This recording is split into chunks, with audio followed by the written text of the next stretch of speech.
আগামী নির্বাচনে ভোট কেন্দ্র দখল করার কোনো সুযোগ থাকবে না।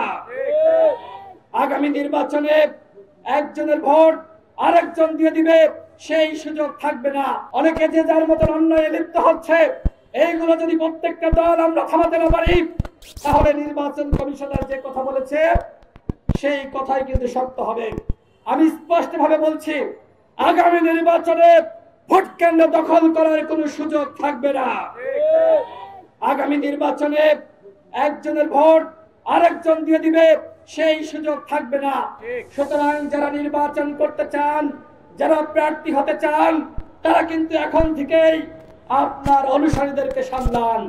যদি মনে করেন ওই হাসিনার স্টাইলে ভোট চুরি করে ক্ষমতায় চলে আসবেন, সেই সুযোগ কিন্তু নাই। RICL TMX, যুগের পর যুগ স্থাপনা থাকে মজবুত। যেখানে ডাকাতি হবে, যেখানে চুরি হবে, সেই আসনের নির্বাচন স্থগিত ঘোষণা করবে নির্বাচন কমিশন। সুতরাং আগামী নির্বাচনে চুরি করার কোনো সুযোগ থাকবে না। এই নির্বাচন হবে ইতিহাসের সেরা নির্বাচন। সর্বশেষ বলবো, আমরা লক্ষ্য করছি অনেকে বলছে বিচার সংস্কার শেষ না করে, বাস্তবায়ন না করে কিসের নির্বাচন।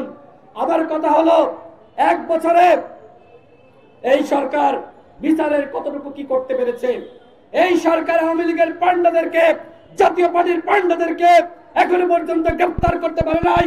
ওই হাসিনাকে দিল্লিতে রেখে শুধুমাত্র রায় ঘোষণা করলেই কি বিচার হয়ে যাবে? যারা গণহত্যায় জড়িত ছিল, ছাত্রলীগ যুবলীগের পান্ডাদেরকে গ্রেফতার করতে হবে। সংস্কার, এক বছরে কি এই সচিবালয় থেকে আওয়ামী লীগের সুবিধাভোগী তাদেরকে নামানো গেছে?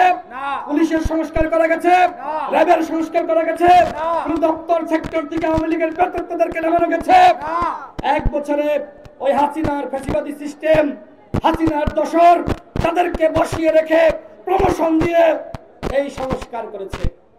দুঃখ লাগে, ডক্টর মোহাম্মদ ইউনূস এবং তার সরকারকে আমরা বিশ্বাস করেছিলাম, এখনো আস্থা রাখতে চাই। কিন্তু এই যে এক বছর অতিবাহিত হলো, এক বছরে কিন্তু দৃশ্যমান সংস্কার আমরা দেখছি না। একটা দেশের কতটুকু উন্নয়ন হয়েছে, এই রাস্তাঘাটে যখন আমরা চলি, ট্রাফিক সিস্টেম দেখলেই কিন্তু বোঝা যায় উন্নয়নের নামে বিভিন্ন দপ্তরে সেক্টরে লুটপাট হয়েছে। সুতরাং যা আবার হয়েছে, ভুল করেছেন, ক্ষমা করে দিলাম, কিন্তু হাতে আর 6 মাস সময় আছে। এই 6 মাসে আওয়ামী লীগের পান্ডাদেরকে গ্রেফতার করতে হবে। এই 6 মাসে জাতীয় পার্টির পান্ডাদেরকে গ্রেফতার করতে হবে। এই 6 মাসে দৃশ্যমান সংস্কার করতে হবে। আমরা চাই বিচার, সংস্কার এবং নির্বাচন, একটাকে বাদ দিয়ে আরেকটা হতে পারে না। সুতরাং সরকারকে বলবো, এই 6 মাসে 3টার উপরেই আপনাদের সমান গুরুত্ব দিতে হবে। সংগ্রামী সাথী বন্ধুগণ, ডাকসু নির্বাচন হচ্ছে, মিডিয়ার বন্ধুরা আপনারা এই নির্বাচনকে ব্যাপক গুরুত্ব দিচ্ছেন।